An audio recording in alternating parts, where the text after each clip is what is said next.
Here's the big takeaway. USA Today, big, huge headline. America after acquittal. Damaged, not defeated. Trump survives trial as the nation looks to heal. How are we going to heal? How do we heal? How does the Republican Party heal? Democrats are fractured. They're every bit as fractured as much as the Republicans are. Don't kid yourself. They blew it. They tried some Hail Mary Saturday morning. There was a long shot effort to start calling witnesses, dragging this thing out for months, if not weeks. I guess I should say weeks, if not months.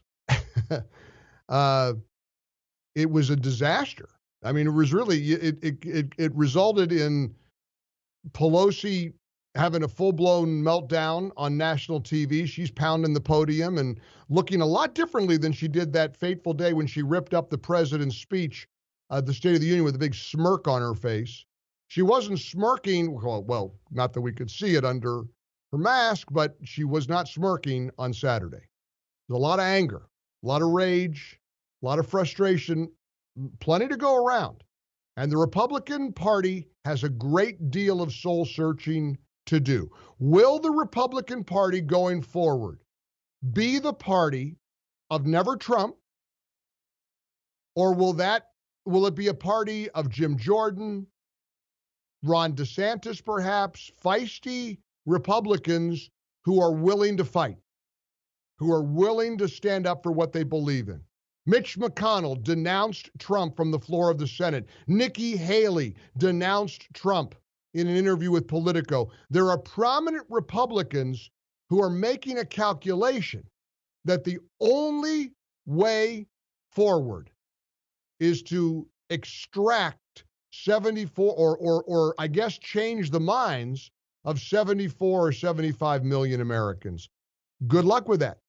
I don't know how that goes. I have a hunch.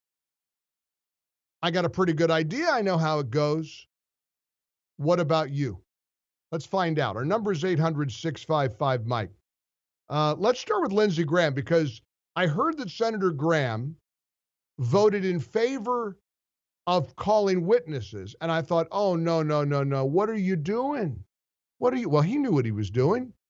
He reminded the world, you want witnesses? We'll give you witnesses.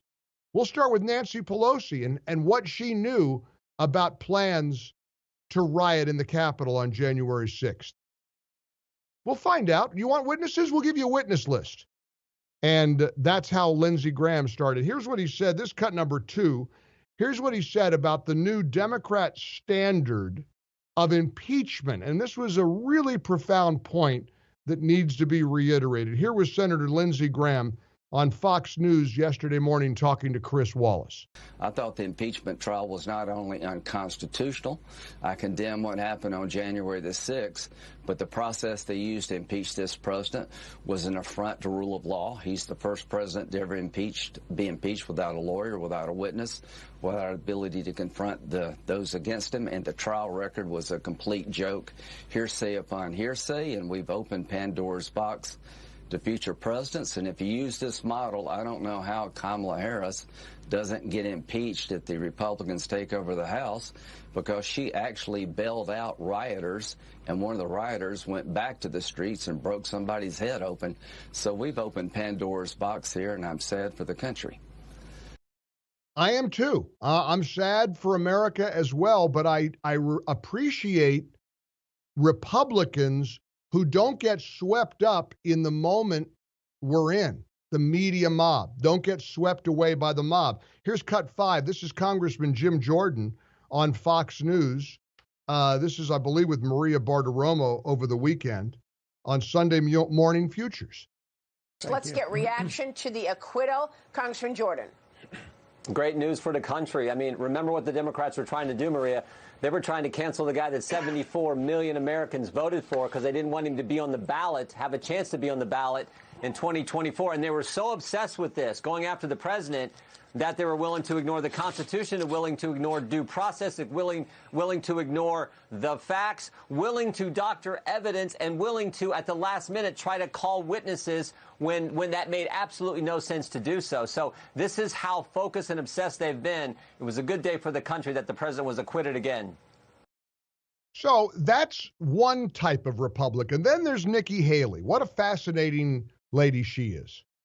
You know, I remember a great metaphor that the great Bill Bennett used years ago. I think he was talking about Lindsey Graham, actually.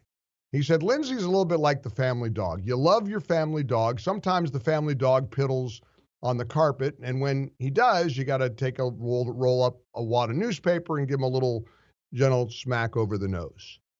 That's a little bit like the way I feel about people like Nikki Haley.